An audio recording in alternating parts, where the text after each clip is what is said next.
कहानी की शुरुआत में हम देखते हैं कि अंतरिक्ष की गहराइयों को चीरता हुआ आग के एक विशाल गोले जैसा एक स्पेसशिप पृथ्वी की ओर तेजी से बढ़ रहा है। उस समय साल था 1914 यानी वाइकिंग्स का युग। जैसे ही यह स्पेसशिप पृथ्वी के वायुमंडल में प्रवेश करता है, पूरा आसमान लाल रंग से भर जाता है। एक भयानक धमाके के साथ वह नॉर्वे की एक विशाल और गहरी झील के बीचों बीच आकर गिरता है। आसपास के जंगलों में मौजूद सभी जानवर डरकर भागने लगते हैं। स्पेसशिप धीरे धीरे झील के पानी में डूब जाता है, लेकिन कुछ ही पलों बाद पानी की सतह पर दो लोग दिखाई देते हैं। दोनों ने बेहद अजीब और अत्याधुनिक स्पेस सूट पहन रखे थे। इनमें से एक था हमारी कहानी का नायक केनन। केनन बड़ी मुश्किल से अपने साथी को पानी से बाहर किनारे तक खींच कर ले आता है, लेकिन अफसोस स्पेसशिप क्रैश होने के दौरान लगी चोटों की वजह से उसका साथी मर चुका था। केनन अपने मृत दोस्त को देखकर चुपचाप खड़ा रहता है। उसके चेहरे पर गहरी निराशा साफ दिखाई दे रही थी। उसे समझ आ जाता है कि इस अजनबी ग्रह पर अब वह बिल्कुल अकेला है। थकान और सदमे की वजह से वह वहीं बेहोश होकर गिर जाता है।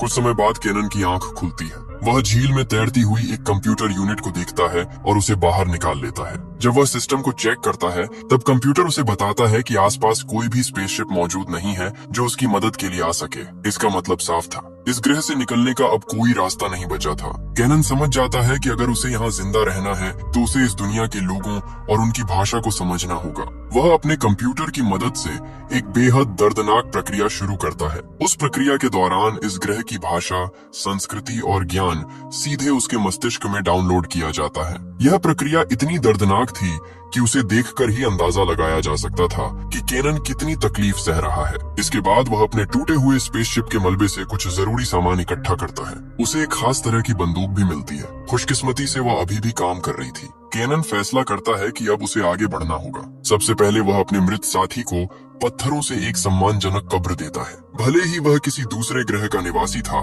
लेकिन उसकी भावनाएं बिल्कुल इंसानों जैसी थीं। जंगल के बीच से चलते हुए केनन आखिरकार एक गांव के पास पहुंचता है, लेकिन वहां पहुंचकर वह हैरान रह जाता है। पूरा गांव तबाह हो चुका था, घर जल चुके थे, चारों तरफ मौत और बर्बादी का माहौल था। सबसे अजीब बात यह थी कि वहां किसी तलवारबाजी या युद्ध के निशान नहीं थे। ऐसा लग रहा था जैसे किसी विशाल दानव या जंगली राक्षस ने पूरे गांव को नष्ट कर दिया हो। यहाँ तक कि गांव के पास पड़ी एक विशाल व्हेल की लाश देखकर भी अंदाजा लगाया जा सकता था कि हमला करने वाला जीव कितना शक्तिशाली था। केनन को अचानक महसूस होता है कि कोई उसे देख रहा है। वह तुरंत वहां से निकलने की कोशिश करता है, लेकिन ज्यादा दूर नहीं जा पाता।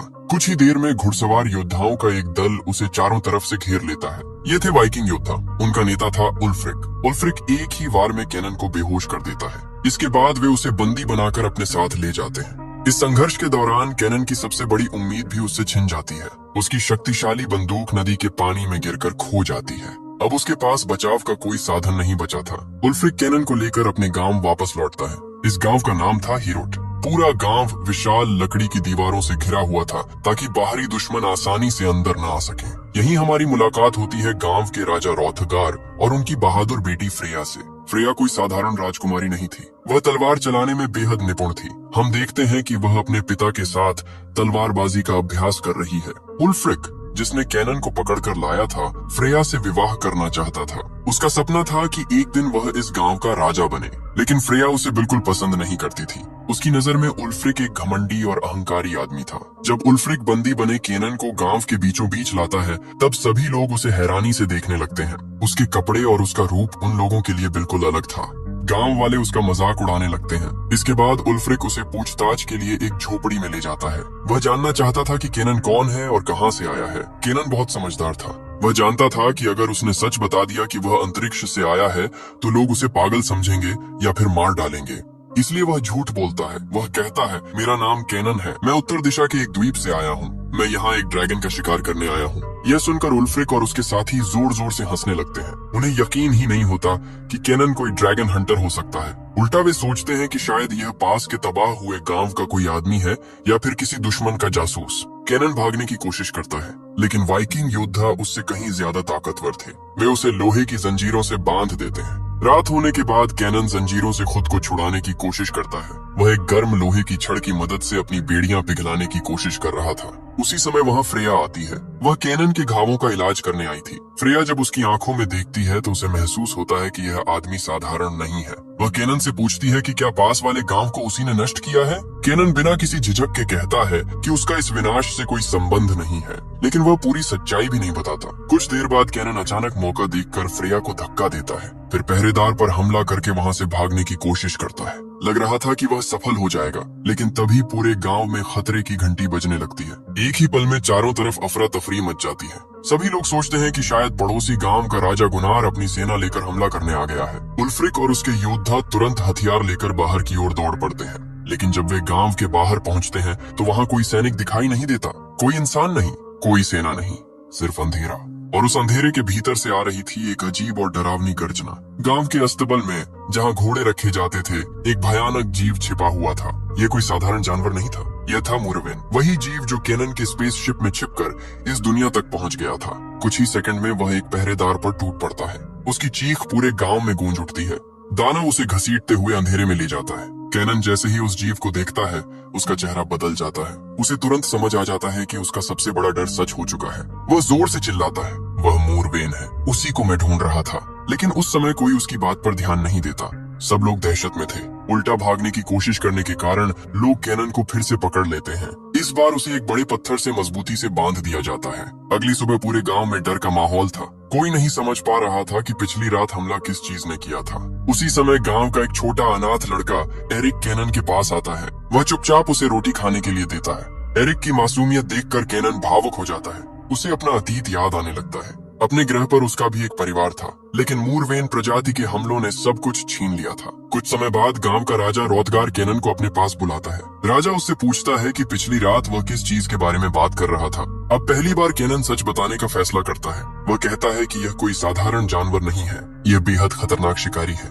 यह रोशनी का इस्तेमाल करके अपने शिकार को भ्रमित करता है। इसके शरीर की चमड़ी इतनी मजबूत है कि सामान्य हथियार इससे टकराकर बेकार हो जाते हैं। फिर वह यह भी स्वीकार करता है कि यह दानव उसी की वजह से यहाँ आया है। राजा रोदगार को महसूस होता है कि केनन सच बोल रहा है, लेकिन उल्फ्रिक अब भी उस पर भरोसा नहीं करता। वह चाहता था कि केनन को तुरंत मार दिया जाए। फिर भी राजा रोदगार उसे एक मौका देने का फैसला करता है। केनन उन्हें चेतावनी देता है, अगर हमने अभी इसे नहीं रोका तो यह पूरे गांव को खत्म कर देगा। इसके बाद एक शिकार अभियान की तैयारी शुरू होती है। केनन भी उनके साथ जाना चाहता है। उसे एक घोड़ा दिया जाता है, लेकिन उसी समय फ्रेया उसके पास आती है। वह पिछली रात के व्यवहार के लिए केनन को एक जोरदार मुक्का मारती है। इसके बाद सभी लोग जंगल की ओर निकल पड़ते हैं। राजा रोदगार, उल्फ्रिक, केनन और कई बहादुर योद्धा। चूंकि कोई भी केनन पर पूरी तरह भरोसा नहीं करता था, इसीलिए उसे कोई हथियार नहीं दिया गया। उस पर लगातार नजर रखी जाती है। जंगल के भीतर जाते हुए उन्हें कई भयानक दृश्य दिखाई देते हैं। पेड़ों पर लटकी हुई इंसानी लाशें, कटी हुई घोड़ों की गर्दनें और चारों तरफ मौत की गंध। हर कोई डर के साए में आगे बढ़ रहा था। कुछ देर बाद वे एक बड़ी गुफा के सामने पहुंचते हैं। गुफा के भीतर से डरावनी आवाजें आ रही थीं। सभी को यकीन हो जाता है कि यही उस दानव का ठिकाना है। बहादुरी दिखाते हुए सभी लोग गुफा के अंदर प्रवेश करते हैं, लेकिन वहां पहुंचकर उन्हें जो दिखाई देता है वह बिल्कुल अलग था। वह कोई एलियन दानव नहीं था, बल्कि एक विशाल और बेहद क्रोधित भालू था। भालू तुरंत उन पर हमला कर देता है। एक भयंकर लड़ाई शुरू हो जाती है। वाइकिंग योद्धा अपनी तलवारों और भालों से उसका मुकाबला करने लगते हैं, लेकिन भालू की ताकत बहुत ज्यादा थी। लड़ाई के दौरान कई योद्धा घायल हो जाते हैं। उसी समय केनन अपनी बुद्धिमानी और साहस का इस्तेमाल करता है। वह सही मौके पर हमला करके उस विशाल भालू को मार गिराता है। भालू के मरते ही सभी लोग राहत की सांस लेते हैं। उन्हें लगता है कि गांव पर हमला करने वाला यही जानवर था। राजा रोदगार केनन की बहादुरी से प्रभावित हो जाते हैं। वह उसकी जंजीरें खुलवा देते हैं। अब केनन कैदी नहीं रहा, वह एक आजाद इंसान था। भालू को मारने की खुशी में गांव में एक बड़े उत्सव का आयोजन किया जाता है। चारों तरफ खाने पीने का माहौल था।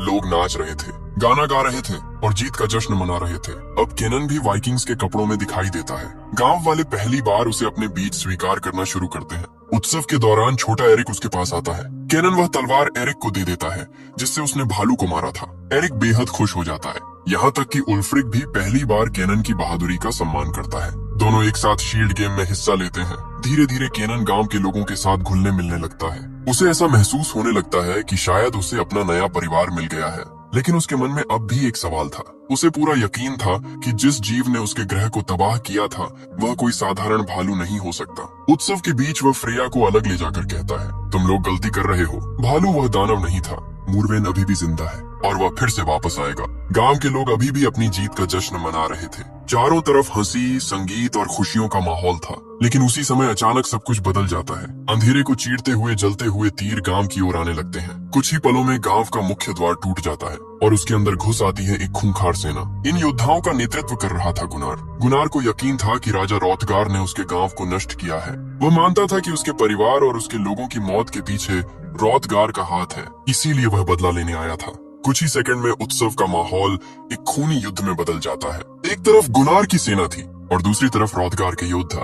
तलवारों की टक्कर और लोगों की चीखों से पूरा गांव गूंज उठता है। केनन भी इस युद्ध में उतर जाता है। वह फ्रेया के साथ कंधे से कंधा मिलाकर लड़ता है। युद्ध के दौरान गुनार सीधे राजा रौतगार तक पहुंच जाता है। वह राजा को जमीन पर गिरा देता है, फिर अपनी तलवार उठाकर अंतिम वार करने ही वाला था। लेकिन ठीक उसी समय केनन वहां पहुंच जाता है। वह रौतगार की जान बचा लेता है। हालांकि गुनार के सैनिक उसे वहां से जबरदस्ती पीछे खींच लेते हैं। पीछे हटते हुए गुनार चिल्लाकर कहता है, मैं फिर वापस आऊंगा और अगली बार तुम में से किसी को नहीं छोड़ूंगा। इसके बाद गुनार और उसके बचे हुए सैनिक जंगल की ओर भाग जाते हैं। उन्हें लगता था कि वे अब सुरक्षित हैं, लेकिन उन्हें यह नहीं पता था कि जंगल के अंधेरे में उनसे भी बड़ा खतरा उनका इंतजार कर रहा है। भागते भागते गुनार के दल का एक आदमी कुछ देर के लिए बाकी लोगों से अलग हो जाता है। वह झील के किनारे पहुंचता है। तभी झील के काले पानी के भीतर हलचल होती है। अगले ही पल पानी से निकलता है मूरवेन। उससे पहले कि वह आदमी कुछ समझ पाता, दानव उसे निगल जाता है। उसकी चीख कुछ ही सेकंड में खत्म हो जाती है। इसके बाद मूरवेन गुनार के बाकी लोगों का पीछा करना शुरू कर देता है।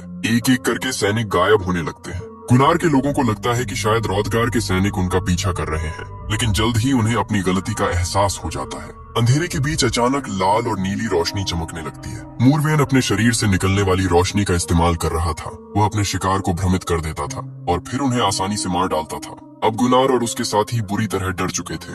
जान बचाने के लिए वे दोबारा हीरोड गांव की ओर भागते हैं। गांव पहुंचते ही वे चिल्लाने लगते हैं, हमें अंदर आने दो, वह इंसान नहीं है, वह कोई शैतान है। लेकिन उल्फ्रिक को लगता है कि यह गुनार की कोई नई चाल है। वह अपने तीरंदाजों को हमला करने का आदेश देता है। तभी केनन जोर से चिल्लाता है, नहीं, उन्हें मत मारो, असल दुश्मन वे नहीं है। केनन खुद गांव का दरवाजा खुलवाता है। गुनार और उसके कुछ बचे हुए साथी किसी तरह अंदर आ जाते हैं और तभी जंगल की सीमा पर फिर से वही लाल और नीली रोशनी दिखाई देती है। पूरा गांव एकदम शांत हो जाता है। सभी लोग सांस रोककर उस दिशा में देखने लगते हैं। कुछ ही सेकंड बाद अंधेरे से बाहर निकलता है मूरवेन। इस बार हर कोई उसे साफ साफ देख रहा था। उसका विशाल शरीर, उसकी लंबी और खतरनाक पूंछ, उसकी चमकती हुई आंखें और उसकी डरावनी गर्जना। अब किसी को भी केनन की बात पर शक नहीं था। सभी समझ चुके थे कि वही असली दुश्मन है। खतरे के सामने पुरानी दुश्मनी खत्म हो जाती है। अब गुनार, उल्फ्रिक और रौतगार एक ही मेज पर बैठे थे। केनन उन्हें समझाता है कि खुले मैदान में इस दानव से लड़ना आत्महत्या होगी। इसकी चमड़ी लोहे के कवच से भी ज्यादा मजबूत है और इसकी रफ्तार बिजली जैसी है। अगर इसे हराना है तो ताकत से नहीं, दिमाग से हराना होगा। इसके बाद केनन एक बड़ी योजना बताता है। वह कहता है कि गांव के प्रवेश द्वार के सामने एक विशाल गड्ढा खोदा जाएगा। उस गड्ढे के अंदर नुकीले लकड़ी के खंभे लगाए जाएंगे। फिर पूरे गड्ढे को तेल से भर दिया जाएगा। जब मूरवेन उस गड्ढे में गिरेगा तब उसमें आग लगा दी जाएगी। उल्फ्रिक को यह योजना पसंद नहीं आती। उसे अब भी केनन पर पूरा भरोसा नहीं था। दोनों के बीच बहस शुरू हो जाती है और बात हाथापाई तक पहुंच जाती है।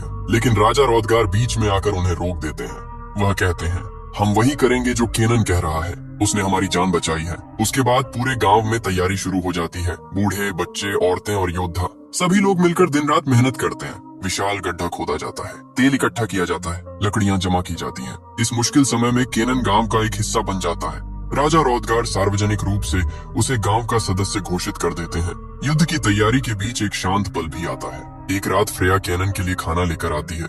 दोनों आग के पास बैठकर बात करते हैं। फ्रेया उससे पूछती है कि मूरवेन आखिर कहाँ से आया है और वह उससे इतनी नफरत क्यों करता है। कुछ देर चुप रहने के बाद केनन अपनी जिंदगी का सबसे बड़ा सच बताता है। वह कहता है, असल में हम ही खलनायक हैं। मूरवेन अपनी दुनिया में शांति से रहते थे, लेकिन हमारी सभ्यता नए ग्रहों पर कब्जा करती थी। हम नई दुनिया खोजते थे और फिर उन्हें अपना बना लेते थे। जब हम उनके ग्रह पर पहुंचे तो हमें वह जगह पसंद आ गई, इसलिए हमने वहाँ के मूल निवासियों को खत्म करना शुरू कर दिया। हमने पूरे ग्रह पर बम बरसाए, उनकी प्रजाति को मिटा दिया ताकि हम वहाँ अपने शहर बना सकें। ये कहते हुए केनन की आंखें भर आती हैं। वह आगे कहता है, एक दिन जब मैं मिशन पर बाहर था तब एक मूरवेन जिंदा बच गया था। उसने हमारी पूरी कॉलोनी पर हमला कर दिया। वह मेरे स्पेसशिप में छिप गया और जब मैं वापस लौट रहा था तब उसने जहाज के अंदर हमला कर दिया। उसी हमले की वजह से मेरा स्पेसशिप दुर्घटनाग्रस्त हो गया और उसी हादसे में मेरी पत्नी और मेरा बच्चा भी मारे गए। फ्रेया ये सुनकर कुछ देर तक चुप रहती है। वह समझ जाती है कि केनन कितने दर्द के साथ जी रहा है। फिर वह उससे कहती है, शायद जो हुआ वह गलत था, लेकिन वह तुम्हारा फैसला नहीं था। तुम सिर्फ आदेश का पालन कर रहे थे।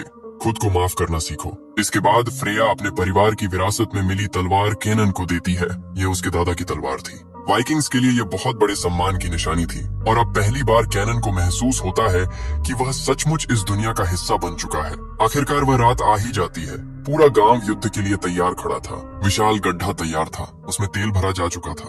नुकीले लकड़ी के खंभे भी अपनी जगह पर लगाए जा चुके थे। हर योद्धा अपने हाथ में मशाल, भाला और तलवार लिए इंतजार कर रहा था। केनन और उल्फ्रिक इस योजना का सबसे महत्वपूर्ण हिस्सा बनने वाले थे। दोनों गांव के बाहर खड़े होते हैं। उनका काम था मूरवेन को अपनी तरफ आकर्षित करना और उसे सीधे जाल की ओर ले आना। कुछ देर बाद केनन अपनी मशाल अंधेरे की तरफ फेंकता है। चारों तरफ सन्नाटा छा जाता है। फिर अचानक अंधेरे के भीतर लाल रोशनी चमकती है। उसके बाद नीली रोशनी दिखाई देती है और अगले ही पल मूरवेन बाहर निकल आता है। उसकी गर्जना पूरे जंगल में गूंज उठती है। वह सीधे केनन और उल्फ्रिक की ओर दौड़ पड़ता है। दोनों अपनी पूरी ताकत से गांव की ओर भागते हैं। वे तेजी से उस पुल को पार करते हैं जो गड्ढे के ऊपर बनाया गया था। योजना के अनुसार मूरवेन को उनके पीछे दौड़ते हुए सीधे गड्ढे में गिरना था, लेकिन सब कुछ योजना के मुताबिक नहीं होता। मूरवेन गड्ढे के किनारे पहुंचकर रुक जाता है। वह खतरे को भांप चुका था। गांव वाले हैरान रह जाते हैं। उन्हें समझ नहीं आता कि अब क्या किया जाए। तभी गांव का पुरोहित आगे बढ़ता है। वह मानता था कि यह किसी शैतानी शक्ति का काम है। वह प्रार्थना करते हुए सीधे मूरवेन की तरफ चल पड़ता है, लेकिन अगले ही पल दानव एक ही वार में उसे मार डालता है। पुरोहित की मौत से पूरे गांव में दहशत फैल जाती है। अब मूरवेन धीरे धीरे गांव के भीतर आने की कोशिश करने लगता है। केनन समझ जाता है कि अब इंतजार करने का समय नहीं है। वह तुरंत तेल से भरे गड्ढे में आग लगा देता है। कुछ ही सेकंड में पूरा गड्ढा आग के समंदर में बदल जाता है। भयानक लपटें आसमान तक उठने लगती हैं और मूरवेन आग के भीतर गिर जाता है। सभी लोग खुशी से चिल्लाने लगते हैं। उन्हें लगता है कि आखिरकार दानव मर गया, लेकिन उनकी खुशी ज्यादा देर तक नहीं टिकती। अचानक आग के भीतर से एक जोरदार गर्जना सुनाई देती है। अगले ही पल मूरवेन जलती हुई आग के बीच से बाहर निकल आता है। वो जिंदा था। उसका शरीर बुरी तरह झुलस चुका था, लेकिन वह मरा नहीं था, बल्कि अब पहले से भी ज्यादा खतरनाक हो चुका था। गुस्से से पागल हुआ मूरवेन सीधे गांव के अंदर घुस जाता है और चारों तरफ तबाही मचाने लगता है। घर टूटने लगते हैं, लोग चीखने लगते हैं। योद्धा एक एक करके उसके हमलों का शिकार होने लगते हैं। लेकिन इसी दौरान एक और भयानक सच सामने आता है जिसे कोई नहीं जानता था। मूरवेन अकेला नहीं था, उसका एक बच्चा भी था। जब सभी योद्धा बड़े मूरवेन से लड़ने में व्यस्त थे, तभी छोटा मूरवेन चुपचाप गांव के उस हिस्से में पहुंच जाता है जहां महिलाओं और बच्चों को छिपाया गया था। फ्रेया तुरंत तलवार लेकर उसके सामने खड़ी हो जाती है। वह बच्चों की रक्षा करने की कोशिश करती है, लेकिन छोटा मूरवेन भी बेहद खतरनाक था। कुछ ही पलों में फ्रेया मुश्किल में पड़ जाती है। ठीक उसी समय राजा रोदगार वहां पहुंचते हैं। वह अपनी बेटी की जान बचाने के लिए खुद दानव के सामने खड़े हो जाते हैं। राजा अपनी पूरी ताकत से लड़ते हैं,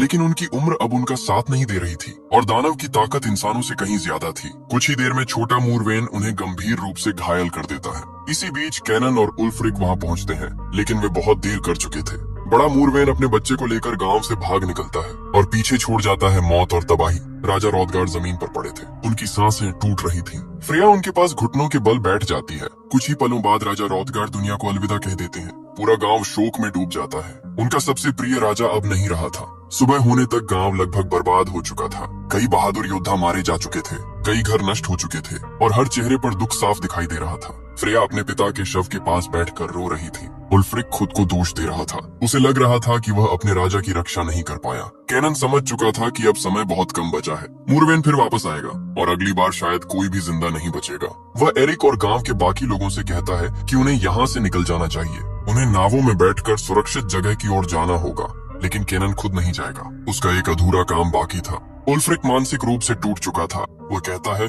मैं राजा बनने के योग्य नहीं हूँ, मैं अपने राजा को बचा नहीं सका। केनन उसके कंधे पर हाथ रखता है और कहता है, तुम अकेले नहीं हो, हम इस कहानी का अंत साथ में करेंगे, लेकिन इस बार हम उनका इंतजार नहीं करेंगे। हम खुद उनके ठिकाने तक जाएंगे और इस युद्ध को हमेशा के लिए खत्म कर देंगे। केनन जानता था कि मूरवेन किसी गहरी गुफा या भूमिगत जगह में रहते हैं, लेकिन एक बड़ी समस्या थी।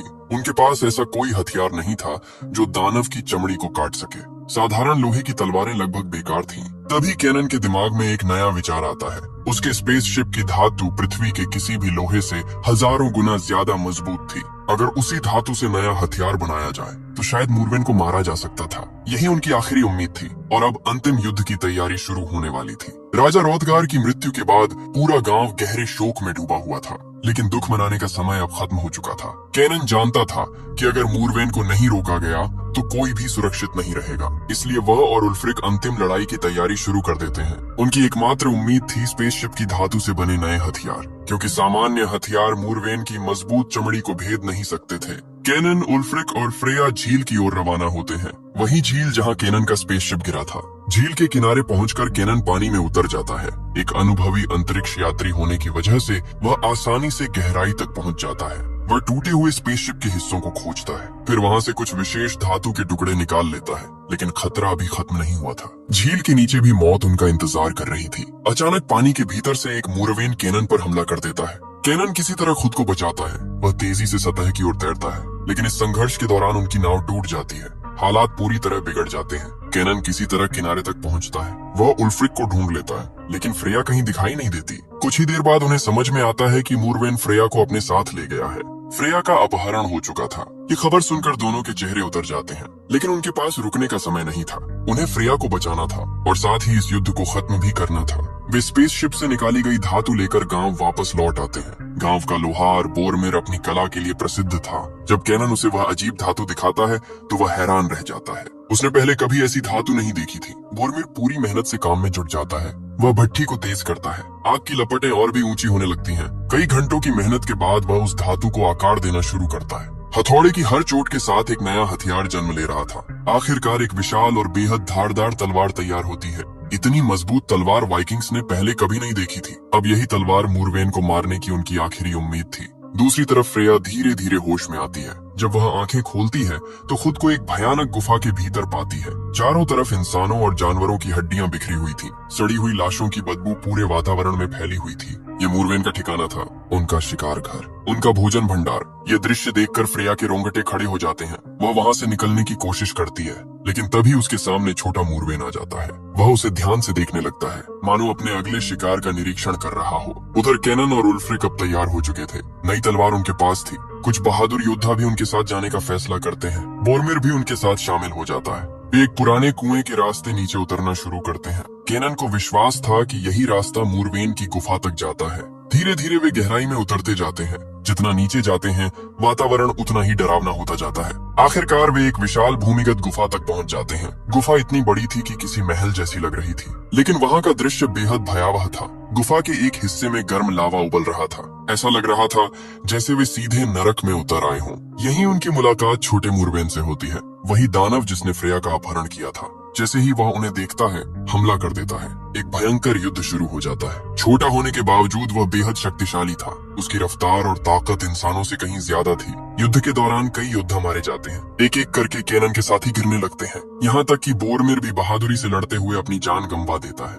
जिस लोहार ने उनकी आखिरी उम्मीद वाली तलवार बनाई थी, वह अब हमेशा के लिए उनसे बिछड़ चुका था। अपने साथियों की मौत देखकर सभी का दिल टूट जाता है, लेकिन अब पीछे लौटने का कोई रास्ता नहीं था। तभी अचानक गुफा के भीतर से एक आवाज सुनाई देती है। वह फ्रेया की आवाज थी। वह मदद के लिए पुकार रही थी। केनन तुरंत समझ जाता है कि फ्रेया अभी जिंदा है। ये सुनकर उनमें नई ऊर्जा आ जाती है। वे और तेजी से आगे बढ़ते हैं। दूसरी तरफ घायल छोटा मूरवेन अब फ्रेया की ओर बढ़ रहा था। युद्ध के दौरान उसकी आंखों को नुकसान पहुंचा था।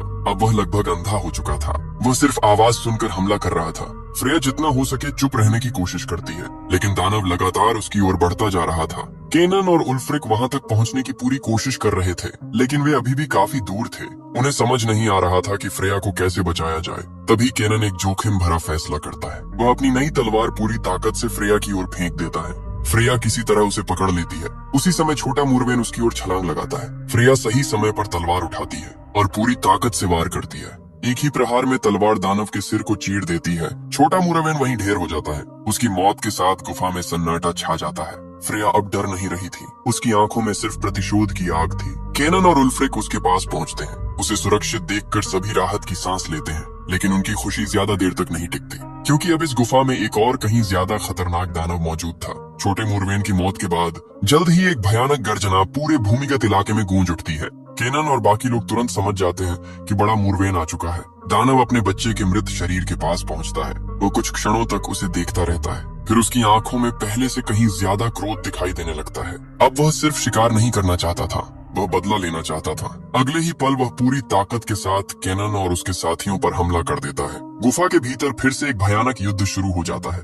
दानव का हर हमला मौत लेकर आ रहा था। केनन, फ्रेया और उल्फ्रिक किसी तरह उसके वारों से बचते हुए पीछे हटने लगते हैं। वे जानते थे कि सीधे मुकाबले में ज्यादा देर तक टिक पाना संभव नहीं होगा, इसलिए वे गुफा से बाहर निकलने की कोशिश करते हैं। मूरवेन लगातार उनका पीछा करता रहता है। भागते भागते वे एक ऊंचे पहाड़ी जलप्रपात के किनारे पहुंच जाते हैं। उनके सामने गहरी खाई थी और पीछे मौत बनकर खड़ा था मूरवेन। अब बच निकलने का कोई रास्ता नहीं था। केनन और फ्रेया ऊपर की ओर चढ़ने की कोशिश करते हैं, लेकिन तभी उल्फ्रिक पीछे रुक जाता है। उसे समझ आ चुका था कि अगर किसी ने दानव को नहीं रोका तो कोई भी जिंदा नहीं बचेगा। वह अपनी तलवार मजबूती से पकड़ता है, फिर मूरवेन के सामने खड़ा हो जाता है। यह उसकी जिंदगी की आखिरी लड़ाई थी। उल्फ्रिक पूरी बहादुरी के साथ दानव पर हमला करता है। वह लगातार उस पर वार करता रहता है, दानव को रोकने की कोशिश करता है ताकि केनन और फ्रेया को भागने का समय मिल सके, लेकिन मूरवेन की ताकत बहुत ज्यादा थी। कुछ ही देर में वह उल्फ्रिक को जोर से उठाकर चट्टानों पर पटक देता है। उल्फ्रिक बुरी तरह घायल हो जाता है, फिर भी वह हार नहीं मानता।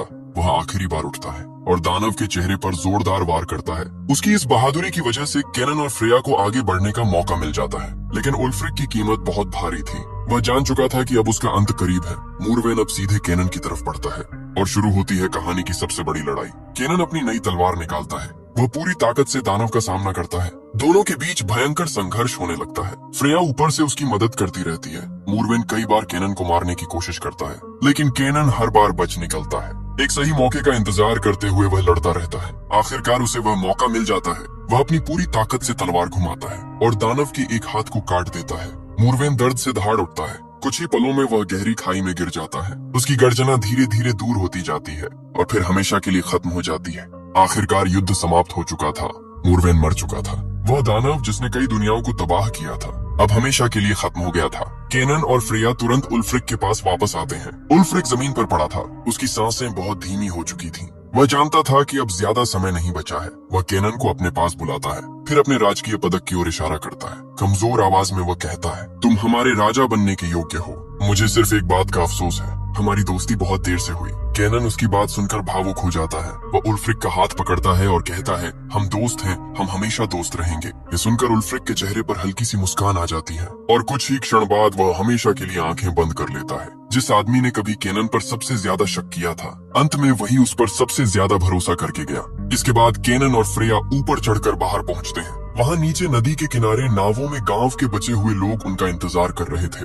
एरिक भी वहीं मौजूद था। जब लोग देखते हैं कि केनन और फ्रेया जिंदा लौट आए हैं, तो सभी के चेहरों पर राहत दिखाई देती है। दोनों एक दूसरे को गले लगाते हैं, लेकिन कहानी अभी पूरी तरह खत्म नहीं हुई थी। कुछ समय बाद केनन अकेले वापस उस जगह पर जाता है जहां उसके स्पेसशिप का मलबा पड़ा था। वह अपनी मृत पत्नी के कैप्सूल के टूटे हुए हिस्से को देखता है। उसे अपनी पुरानी जिंदगी याद आने लगती है। तब हमें पता चलता है कि उसकी पत्नी की मौत मूरवेन ने नहीं की थी। वह स्पेसशिप दुर्घटना में मारी गई थी। केनन अपनी पत्नी को आखिरी बार अलविदा कहता है। फिर वह अपने स्पेसशिप के कम्युनिकेशन डिवाइस के पास पहुंचता है। यही वह यंत्र था जो लगातार अंतरिक्ष में सिग्नल भेज रहा था ताकि कोई दूसरा स्पेसशिप आकर उसे बचा सके। केनन कुछ देर तक उस यंत्र को देखता रहता है, फिर वह अपनी तलवार निकालता है और एक ही वार में उस डिवाइस को नष्ट कर देता है। उसने अपना फैसला कर लिया था। वह अब अपनी पुरानी दुनिया में वापस नहीं जाना चाहता था। वह इस दुनिया को छोड़ना नहीं चाहता था, क्योंकि यहीं उसे दोस्त मिले थे, यहीं उसे अपना परिवार मिला था और यहीं उसे सच्चा प्यार मिला था। इसके बाद फ्रेया वाइकिंग परंपरा के अनुसार सभी वीर योद्धाओं को सम्मान देती है।